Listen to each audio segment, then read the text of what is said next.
Magandang hapon sa bawat isang kasama natin sa ating midweek prayer meeting.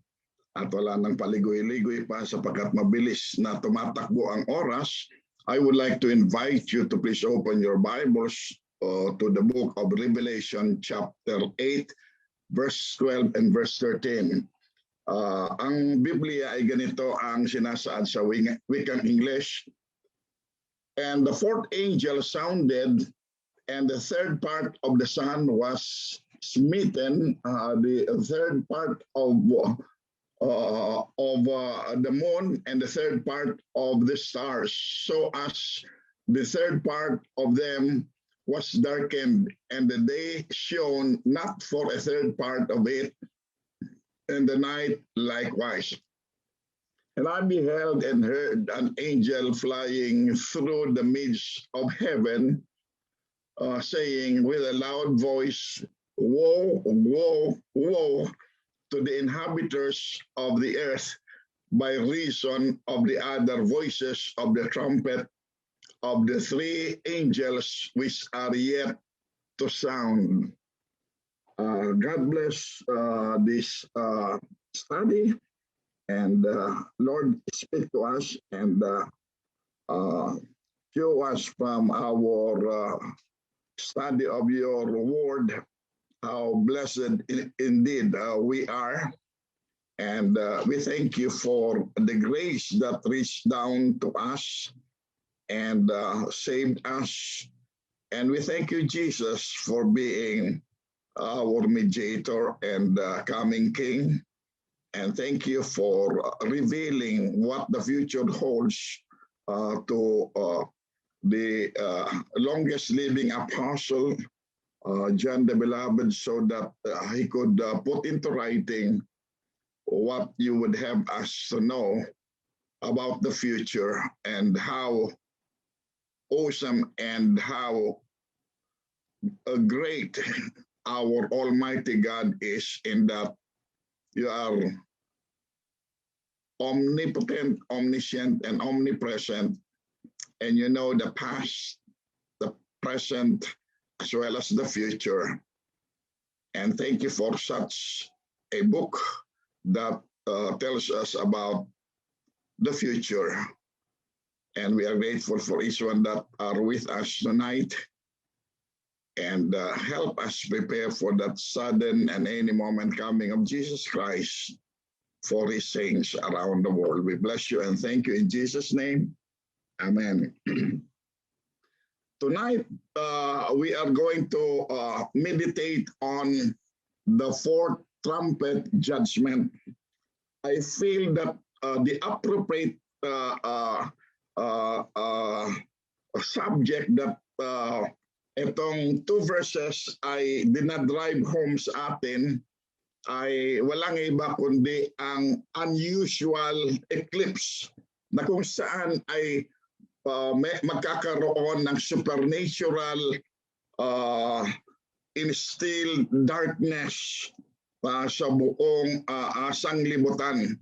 At ang judgment dito na gagawin ng Panginoon sa pagpatunog ng ikaapat na trumpeta ng anghel ay it corresponds with the ninth plague judgment ng Panginoon sa Egypt.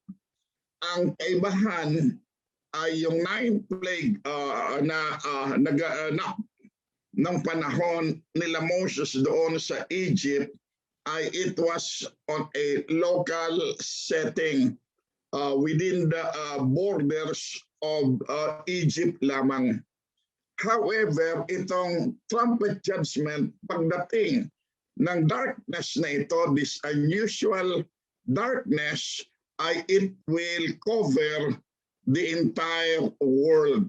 Ayon sa Revelation chapter 3 verse 10, all the world, okay, will feel the pinch and the pains of the judgments na ito ay ibubuhos ng Panginoon in the coming 7 years, known in the Bible as the tribulation period.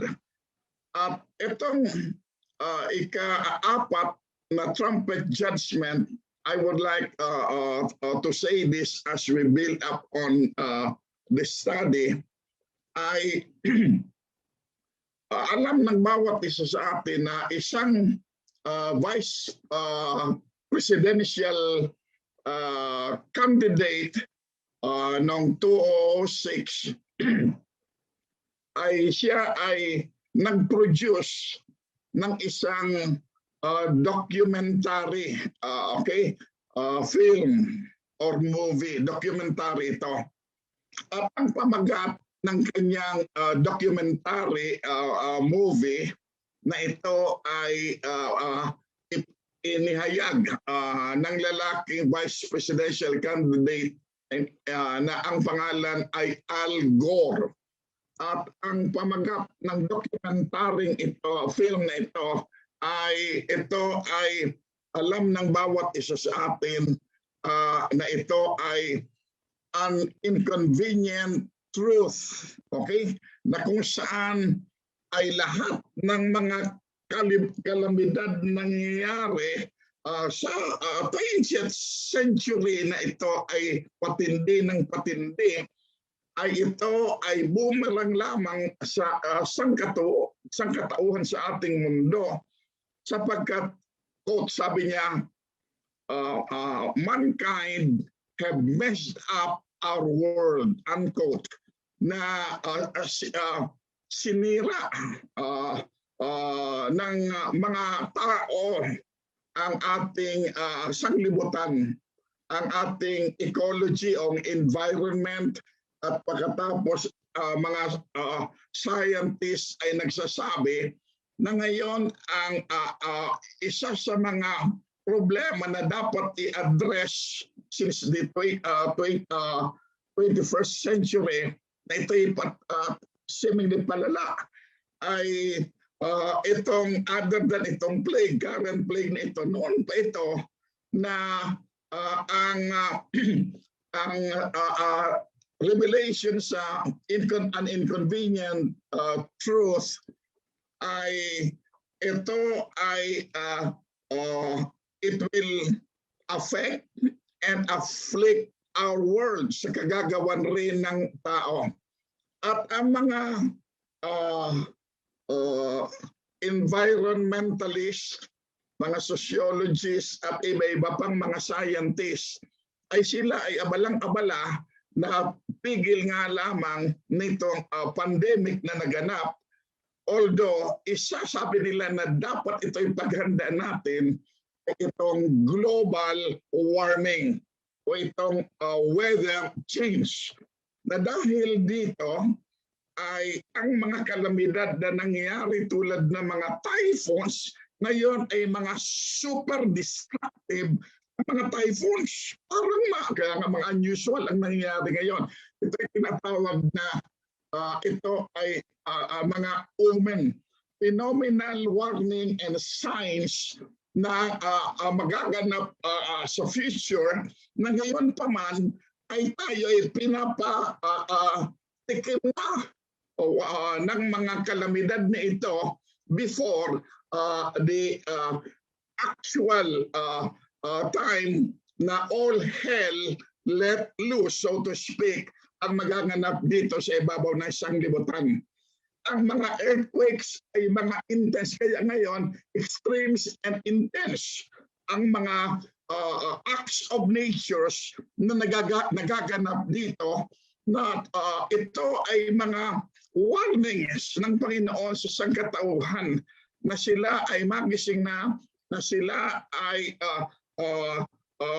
magsisi na sa kasalanan at sila ay magbalik loob sa pagtitiwala sa kanilang Diyos at kilalanin ng Panginoong Kristo ang lunas sa lahat ng problema sa mundo at ng bawat makasalanan. Christ is the cure for all ills. So dito ay ating mapapansin na sa verse 12 pa lamang ay binabanggit dito ng fourth trumpet angel ang salitang woe, woe, woe. Minsan nga lamang ito banggitin ay nakaka-alarma, is bothersome, pero 3 times na ito ay binanggit ng anghel na ito, wo, wo, wo. Ang salitang wo ay it means mula sa Greek na OY. Ang ibig OUAI. Ang ibig sabihin ng wo ay it means intense or severe pain. Intense or severe pain. Second, it is a denunciation, dinidenounce. Dito ay lalabas ang imprecation of doom, na kung saan tayo ay mayroong imprecatory prayer.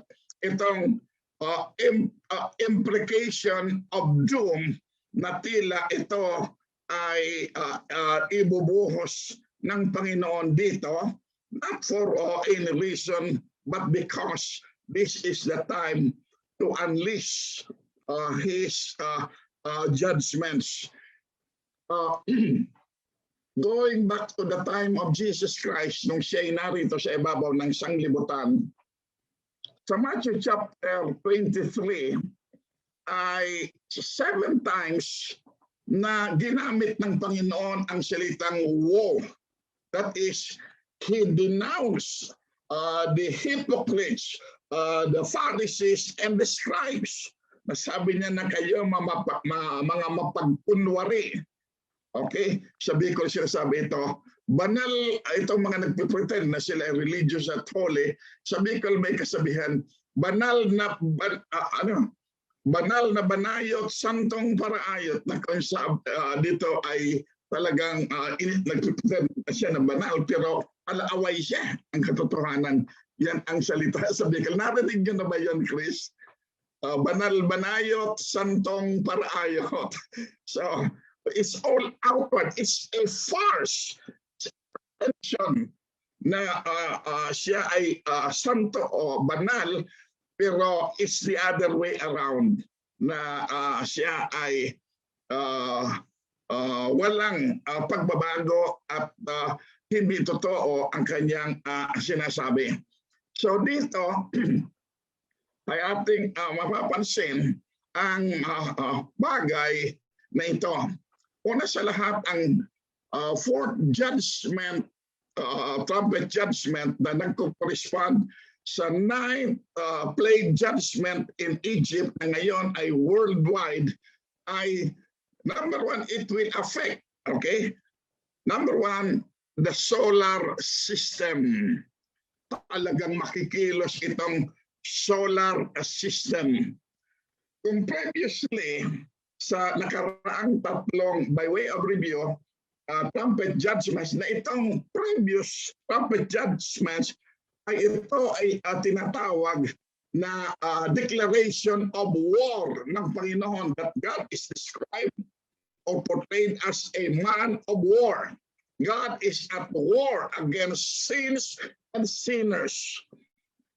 Ito ay una ating mapapansin, ang first 3 trumpet judgments was a judgment or a punishment to mankind by way of the land, na kung saan ang lupa ay huhukuman ng Panginoon by means of fire, na ang mga halaman, ang mga punong kahoy at mga pananim ay 1/3 ng kalahatan ng mga ito ay masisira.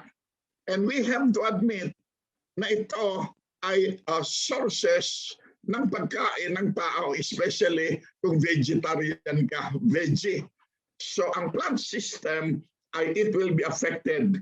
And then the second trumpet judgment, nakikita natin, wala pa nga yung judgment time na yun, ay nakita natin sa mga produce ngayon na kung saan ay kinakailangan na gamitan ng spray because ang mga insekto at iba-ibang mga bagay-bagay na maaaring makasira ng mga pananim. For example, extreme cold weather or typhoons or floods, etc. Na-affectahan sila. But it's going to be far worse when that tribulation period comes. Second, dito, pangalawang judgment is all on earth ay ang karagatan na kung saan ang mga seafoods, ang mga isda, ang mga pinanggagalingang pagkain sa dagat ay sila ay mako-contaminate at sila ay mga mamatay. So ating mapapansin today, the prices of seafoods, as a matter of fact, almost all commodities is soaring sky high. Okay, di makontrolan ng tao because of many factors. Na sa economics, alam natin ito, when the demand is great and the supply is low, ay talagang mahal ang bilihin, etc. Vice versa. And then third, na trumpet judgment, it will affect, there's going to be a sort of a mountain, a big mixture or whatever na ito'y babagsak sa lupa that will also poison and pollute one-third, not one-third, one-third ng fresh bodies, yung mga fresh bodies. So ating mapapansin, malaking pinsala ang magagawa nito. Kaya kung meron mga fishermen, farmers, or seamen na sila ay naroon sa panahon yon, they will lose their jobs. They will have no harvest, etc., no produce. Okay, so ngayon, itong fourth trumpet judgment, which is the first of the second classes of judgments na tinatawag woes judgment. Yung woes is going to be intense, is going to be severe na judgment. As its judgment passes, ay the more it grows intense ito eh. Okay, so ngayon itong fourth trumpet judgment ay it will affect the solar system.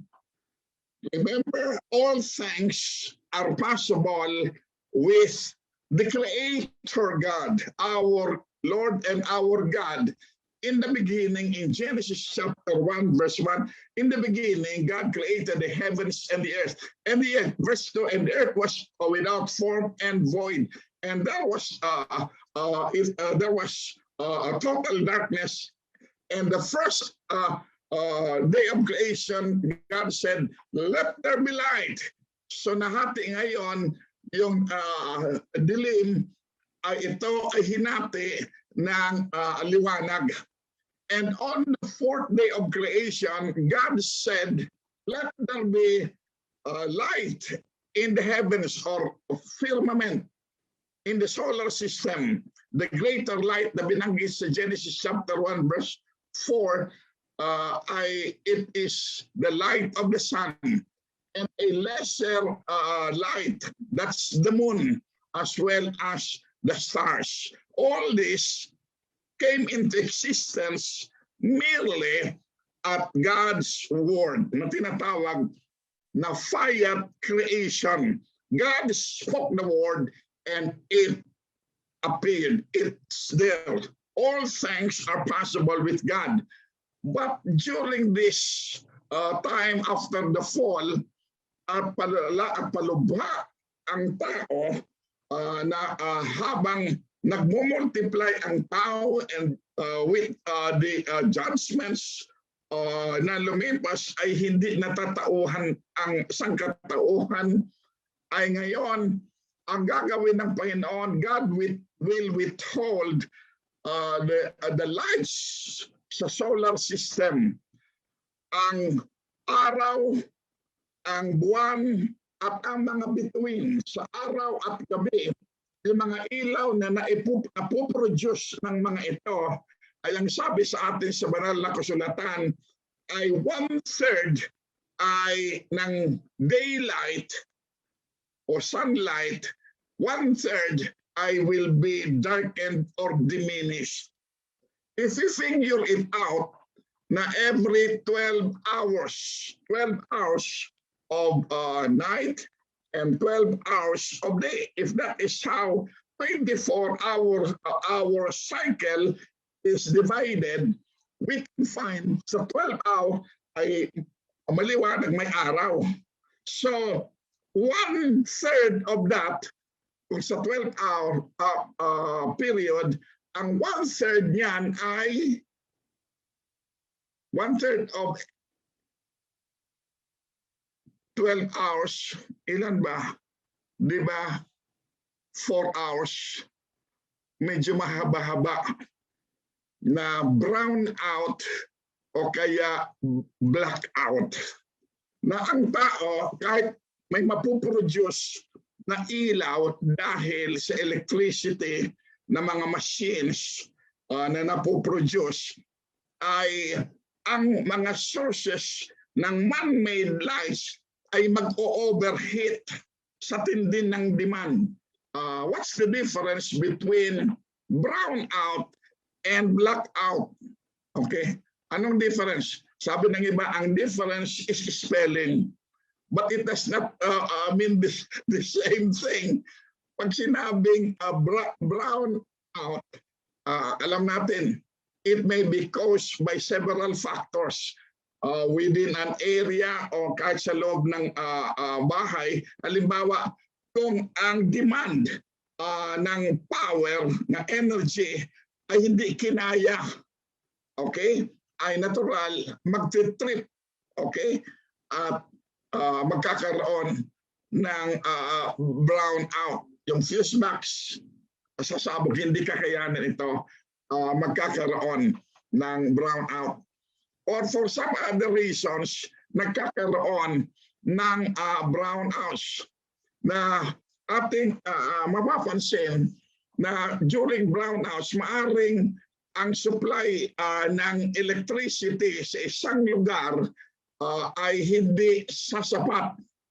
Yun nga isa sa mga problema natin, a perennial problem in the Philippines.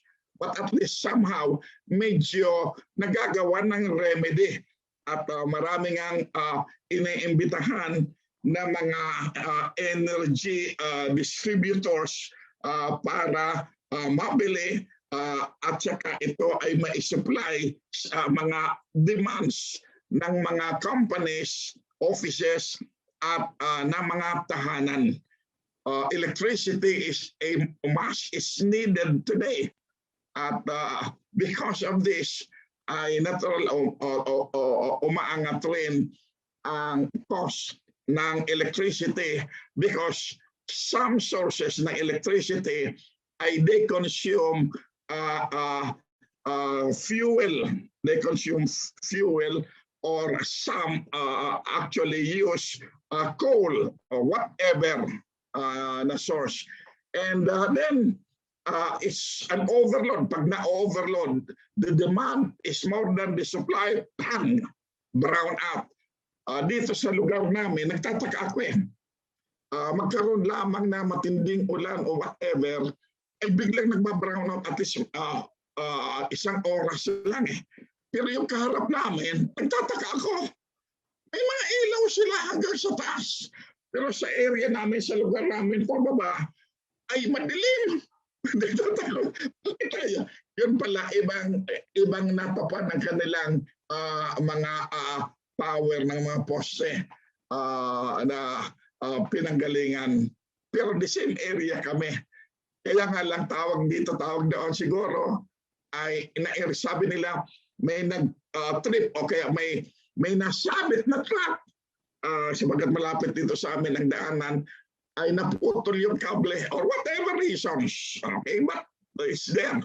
Ang blackout, okay, ay medyo ito, di ba, pag pag may kalamidad, super typhoon, maraming tinutumba at kusang pinapatay ang kuryente sapagkat pag nagtutumbahan ito at may electricity, marami ang mamamatay na makukuryente. So pinapatay nila ito. So ating mapapansin, in some areas na affected ng matinding kalamidad o bagyo na kusang pinapatay ang electricity, ay may mga, sabi ko nga araw, may umaabot ng ilang araw, walang kuryente sila. So sabi ko, imagine to think na meron doon na energy galing sa Mayon Volcano, yung hot spring doon, nagtap sila doon, hindi kinakaya i-supply.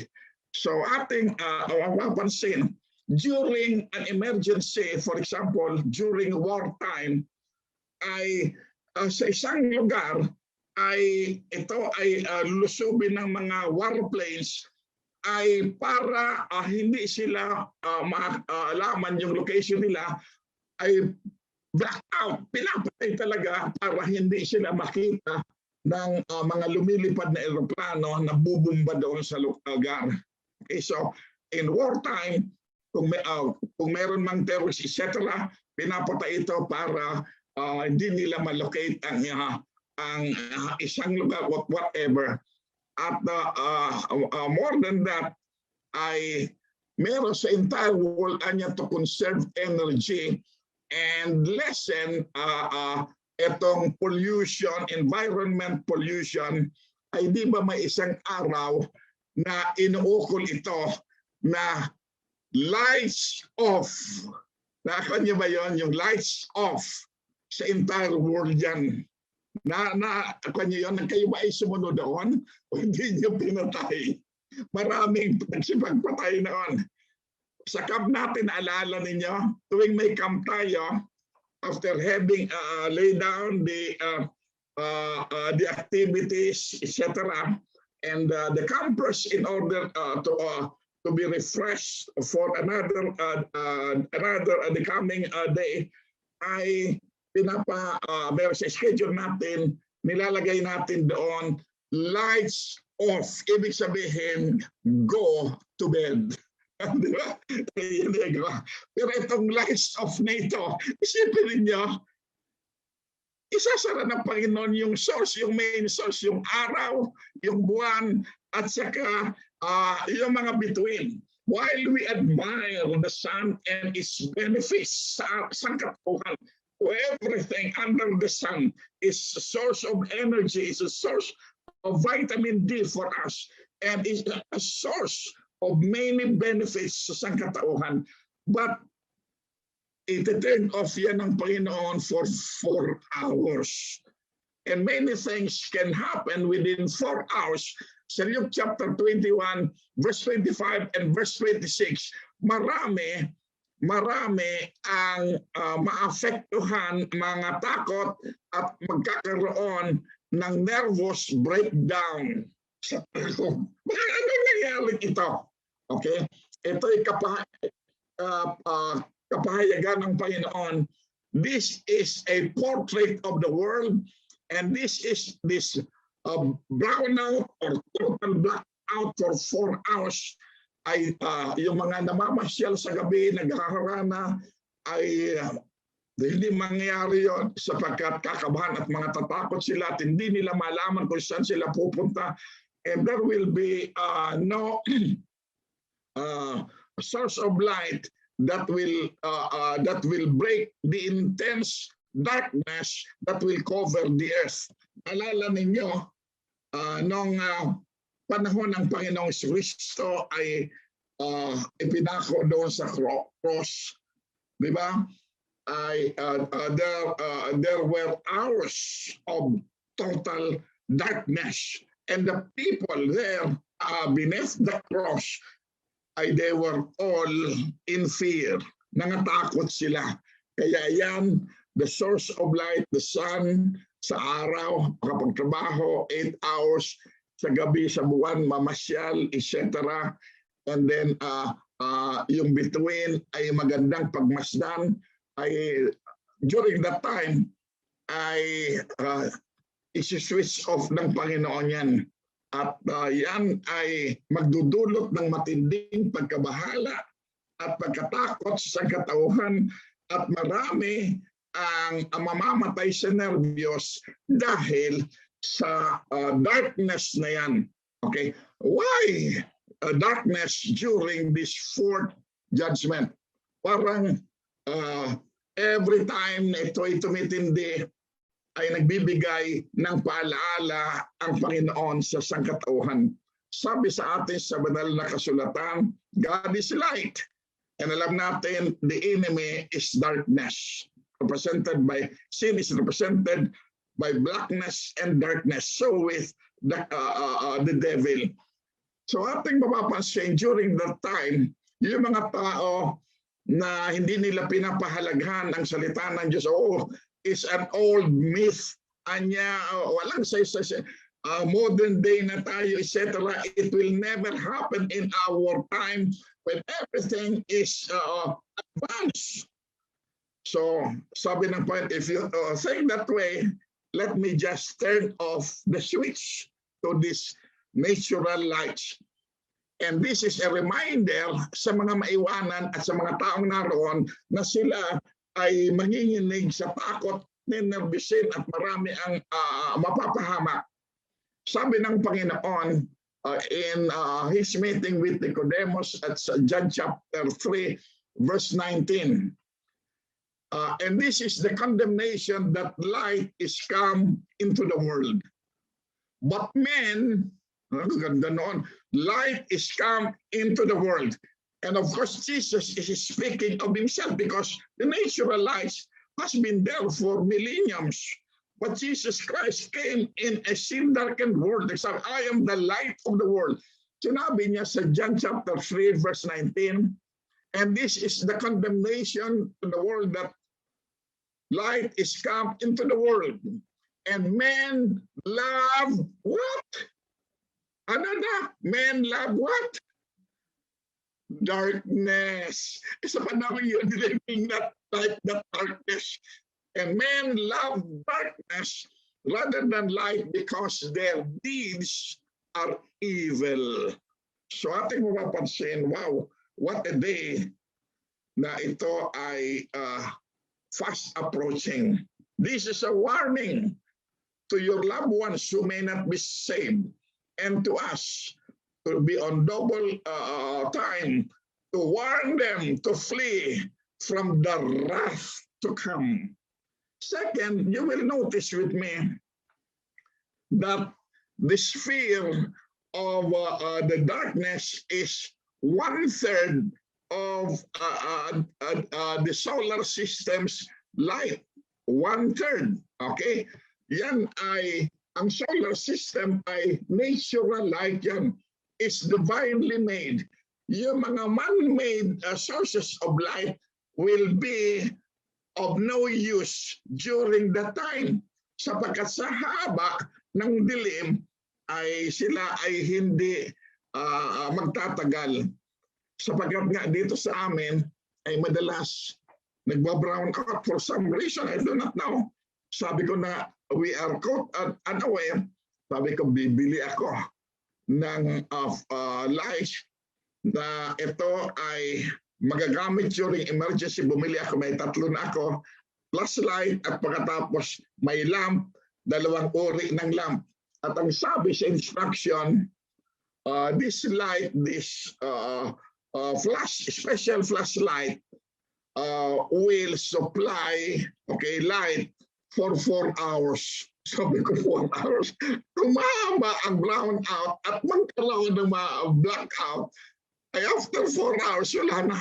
Ano mang mangyari dito? Ano kaya mangyari kung dahil sa tinding init at walang source ng energy at hindi sasapat ang production na maibibigay ng energy producers na kayo ay walang mga aircon, walang mga electric fans sa gabi, at wala kayong ilaw sa gabi, how will you feel? Very uncomfortable, uneasy tayo niyan. Di ba? Init ang panahon. Pag hindi ka matatagal magdamag, papaypay sapagkat hindi ka na makakatulog. Di ba? Ito yung how good God is to us. But just let the world wait.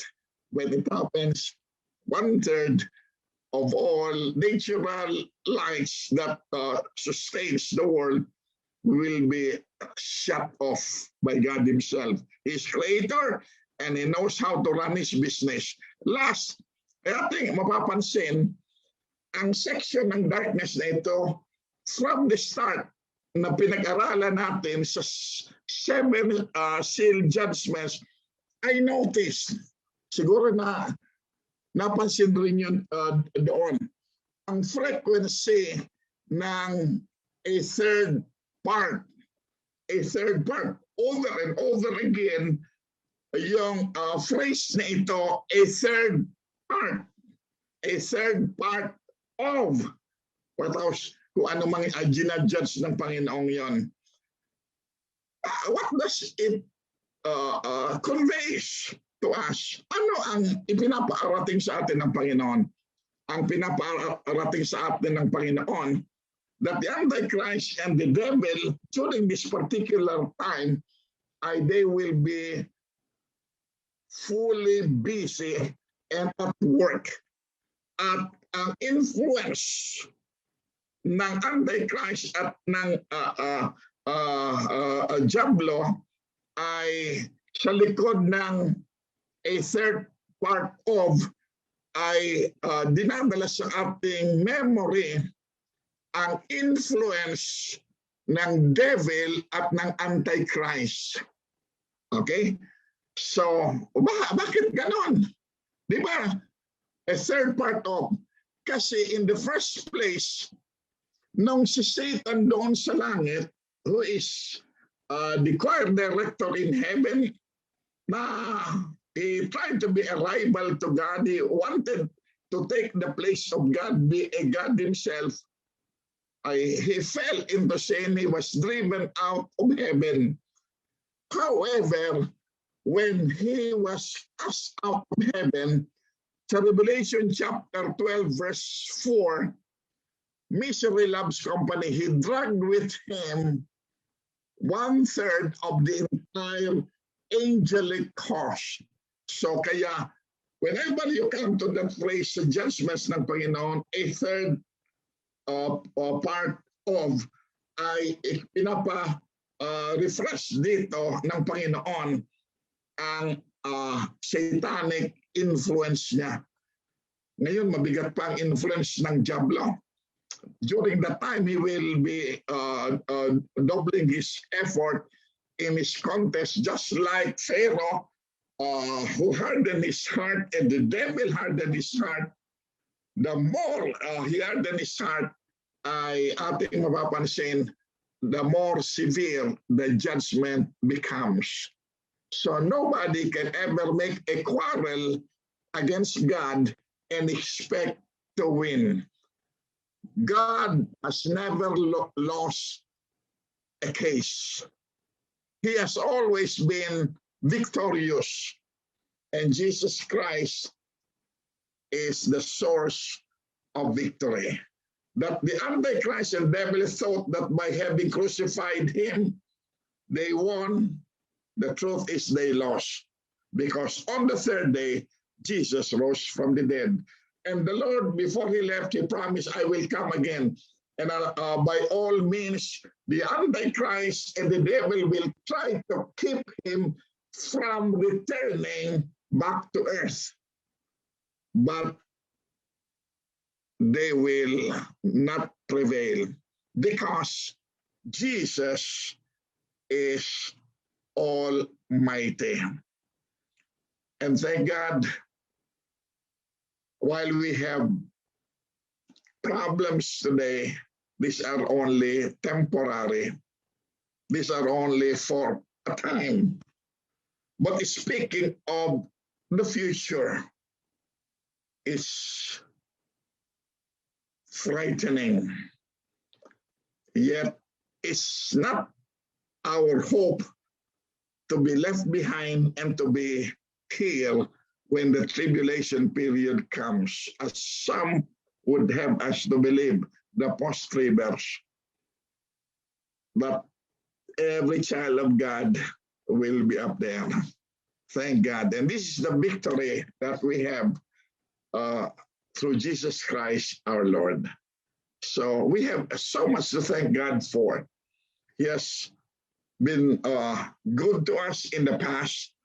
He is good to us today, and He will always be good to us in the future, tomorrow, and when eternity unveils, to God be the glory.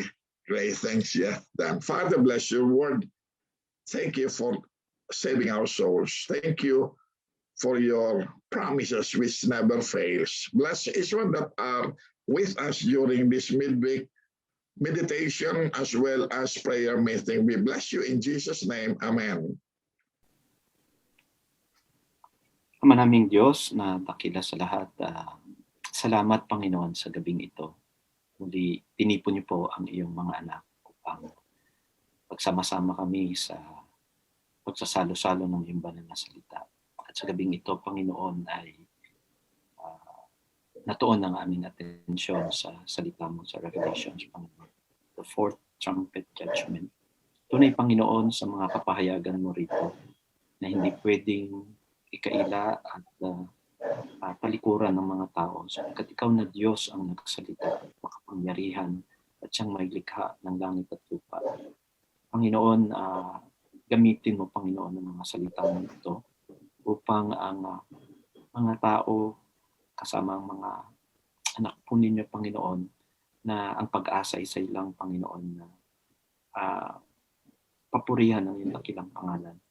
Ang mundong ito, Panginoon, ang mga taong naninirahan dito, Panginoon, ay sobra na, Panginoon, ang paghamak sa iyong dakila at banal na pangalan. Dalangin po namin na patuloy mong dakilain ang iyong pangalan, Panginoon, sa pamamagitan ng iyong makapangyarihang gawa. Sapagkat ikaw ang tunay na nagmamayari sa mundong ito at ikaw ang may kapasyahan kung anong nararapat dito.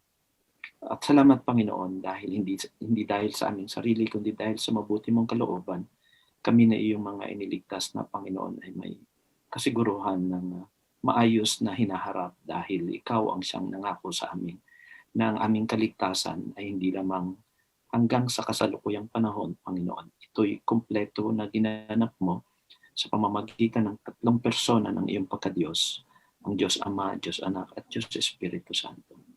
Nawa, Panginoon, dinggin mo, Panginoon, ang aming mga panalangin. Ikaw na Diyos na aming sinasamba at pinupuri. Panginoon, ang mga nabanggit na kahilingan at pasasalamat ng mga kapatiran. Una po, Panginoon, nagpapasalamat kami sapagkat sa matagal ding panahon, Panginoon, na inasam ng bawat sa amin na kami makabahagi sa Lord's Supper. Dalangin po namin, Panginoon, at pinasasalamatan ka na tinugon mo po ito at kami naging kabahagi nga po nitong nakaraang linggo, Panginoon. Nawa ay ikaw ang siyang patuloy na maluwalhati sa aming buhay.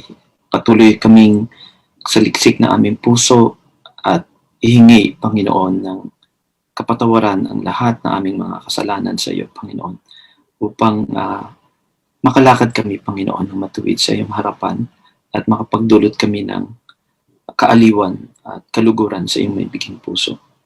Panginoon, nakikigalak din po kami, Panginoon, sa pasasalamat na ibahagi ng kapatid Rafi, Panginoon, kung paano siya iyong pinagaling mula sa isang napakalubhang kalagayan. Tunay, Panginoon, ikaw ang makapangyarihang manggagamot, Panginoon. Walang anumang kaso na hinawakan mo na hindi nagtagumpay sapagkat makapangyarihan ka, Panginoon. Dalangin po namin ang mga specific na nabanggit kanina, ang kapatid na Chuchi, si Sister Lady at saka Sister Sen na may health problems, Panginoon. Ang pamamaga ng tenga ni Sister Chuchi at allergies, Panginoon, kay Sister Lady at Sister Sen.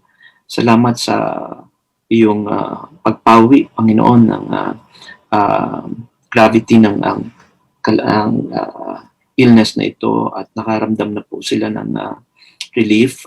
Dalangin po namin ang patuloy na kanilang pagaling, total recovery, Panginoon, dito. Amen. Panginoon, ang kanilang mga pangangailangan. Ang kasin po ni Brother JP na si Jairus, report po sa initial evaluation, Panginoon, ay meron pong 4th stage cancer. Dalangin po namin ang iyong mabuting kalooban sa bagay nito, Panginoon. Alam namin na maging mabuti ang iyong kalooban, Panginoon. Kaya ang kalagayan ng teenager na ito, Panginoon, nawa maging daan upang malaman niya ang kahulugan, tunay na kahulugan ng buhay at kung kanino matatagpuan ang isang buhay na maayos at may pag-asa, at yun ay sa piling ng Panginoon Jesucristo. Dalangin din po namin, Panginoon, na sa iyong biyaya ay magkaroon ng pagkabawi sa karamdamang ito, ang binatilyong ito, Panginoon. Dalangin ko rin po, Sister Josie Bertolano, kanyang blood pressure, mataas na blood pressure, Panginoon. Hiling po namin na i-stabilize mo po ito, pababain, yes, Panginoon, ang makaroon ng maayos na pakiramdam, Panginoon, ang kapatid na ito. Panginoon, ang mga gawain, Panginoon, sa iyong iglesia, mga gawain mo, Panginoon. Hiling po namin na patuloy mong isustain, Panginoon, at bigyan ng equipping at ng empowerment, Panginoon, ng mga pinili mong maglingkod sa iyo. Sa preaching of the word, Lord, ng aming pastor, patuloy mo siyang palakasin, Panginoon, at inspire ang kanyang communion at ang kanyang devotion sa iyo, Panginoon, ay patuloy na mainit at maging pagpapala, Panginoon, ang aming pastor na ito sa iglesyang pinagdalan mo po sa kanya. Patuloy mong palakasin at bigyang kapangyarihan, Panginoon. Hiniling ko rin po, Panginoon, ang mga kapatiran na involved sa prayer ministry, tulad ng nabanggit ng kapatid na Rafi, na the fervent prayer of a righteous man availeth much. And we know that we are righteous because of the work of the Lord Jesus Christ on the cross that He has imparted to us, Lord. And we pray even for those who serve you in the music ministry, in the serving ministry, even in the Sunday school, this teaching ministry, Lord. We pray that you will continue to bless them, continue to inspire them, Lord. Ang lahat ng gawaing ito ay para sa iyo at dahil sa iyo, dahil iniibig ka namin. And we know, Lord, that some of us will water, some of us will plant, but you give the increase, Lord. And so we entrust everything to you, Lord, for the increase.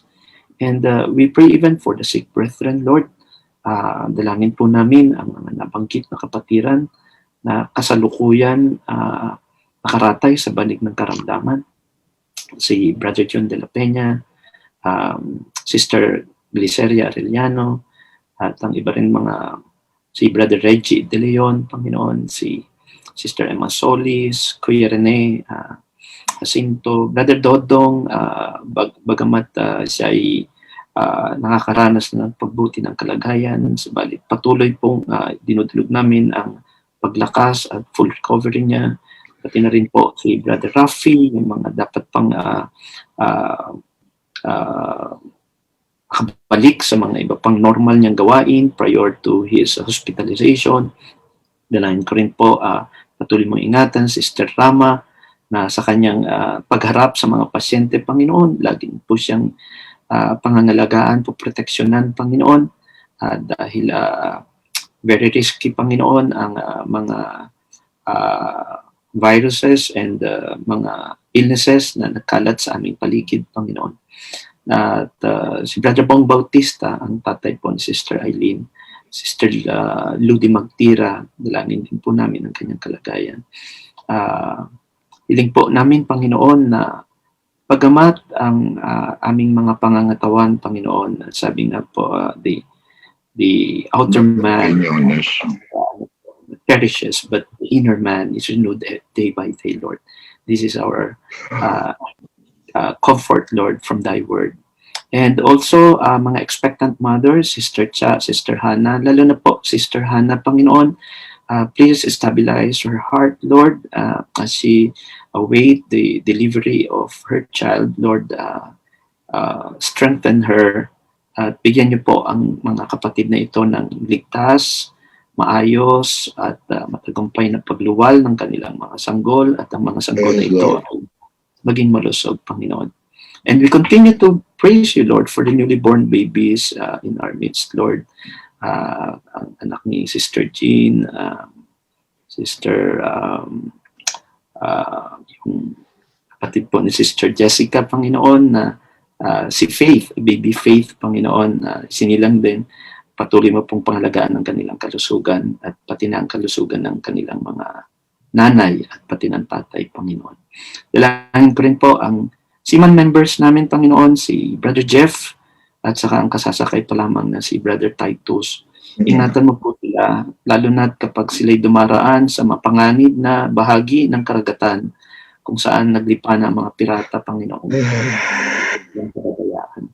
Dalangin din po namin ang aming bayan, 10 ng aming mga pinuno sa pagharap ng mga issue sa aming bayan, Panginoon, naway makagawa sila ng maayos na desisyon na makapag-benefit, Panginoon, sa mga mamamayan, Panginoon. Lalo na ang parating na election next year, Panginoon, ay maasa kami, Panginoon, na kikilusin mo ang bayan na ito at pipili ng maayos na pinuno na mangunguna sa amin upang gawin ko ano ang makatuwiran para sa bayang ito at sa mga kababayan, Panginoon, na ang interes ng mga, lalong-lalo na ng mga mahihirap, Panginoon, ay uunahin upang maging mas maayos, Panginoon, ang pamumuhay ng bayan pong ito. Dalangin din po namin, lalo sa Batangas, Panginoon, sa Taal, dalangin namin na humupa na ang kalagayan ng Taal Volcano. Patuloy ang aming panalangin sa safety ng mga kababayan namin doon, lalong-lalo na po ang mga kapatiran sa pananampalataya. Dalangin din po namin ang iyong bayang pinili, ang bayang Israel, Panginoon, na espesyal sa iyong paningin, Panginoon. We pray for peace in Israel, Lord, in the midst of many troubles, Lord, around it and within it, Lord. Dalangin po namin na nawa ay ang mga pinuno din nila ay matuto, Panginoon, na ang Diyos ng Israel, ang tunay na Diyos ng Israel, ang sambahin at sundin, Panginoon. Hiling po namin ang iyong pangako na pagbabalik, Panginoon. Inaasam-asam namin na ito'y maganap sa aming panahon at sabay-sabay kami, Panginoon, na itataas mo patungo sa kalawakan upang kami ay iyong salubungin at dalhin sa iyong ipinangakong lugar na saan kailanman hindi na kami mahiwalay sa iyo. Dalangin po namin na sa aming pag-ibigay, pag-aabang, ay maging abala rin kami, Panginoon, sa paglilingkod sa iyo so that hindi kami haharap sa iyo ng may pagkapahiya dahil sinayang namin ang mga panahong pinagkaloob mo po sa amin. And on top of all these things, Lord, we continue to pray, Lord, that you will strengthen us, you will purify us, purify our thoughts, our words, and our deeds, Lord. We realize our weakness. We cannot do the things that will please you, Lord, unless your Spirit provokes us to do thy will. And so we pray, Lord, that you will continue to work in our hearts mightily so that your name will always be glorified in our life. Salamat po, bigyan mo po kami ng maayos na kapahingahan ngayong gabi upang kami ay manauli ang kalakasan at tumarap kami sa panibagong bukas na mga pagsubok na kakaharapin namin at umaasa kami ng katagumpayan kay Kristo Jesus. Salamat po sa pribilehyong ito kami makapanalangin. Ang lahat ng ito ay dalangin namin na may pagpupuri at pasasalamat sa Diyos Ama sa pamamagitan ng iyong dakilang anak, aming tagapagligtas, si Kristo Jesus. Amen. Amen. Amen. Maraming salamat, Brother Abet. At, ay, kapatay yung aking... Tawa ako sa sarili ko. Okay. Dito na po nagtatapos ang ating prayer meeting. Tayo ay magkita-kita sa linggo. No? At may Sunday school po ba tayo? Sunday school sa mga bata? 8:30? Meron? Hindi pa sure na wala pa. So, alas 9 po para sa mga adults at alas 10 po, dire-diretso na po. At sa hapon naman ay balik sa 4:30. Tama po ba, Pastor? Balik na po. Okay, papasok ko na po kay Pastor. Pastor? Okay. Maraming salamat sa Panginoon sa bawat isa sa atin na magka-tipon sa pamagitan ng virtual prayer meeting. But God understands and may He get the glory out of this online meeting. Okay, thank you very much, everyone. And certainly we praise the Lord for the privilege that we have our prayer answering God on our side, and we are in His side and in His hands. Okay, thank you for the testimony, and thank you, everyone. And happy eating. Okay. God bless you all. And the people of God said, Amen. Good night. Good night po. Okay. Thank you, Brother Rafi.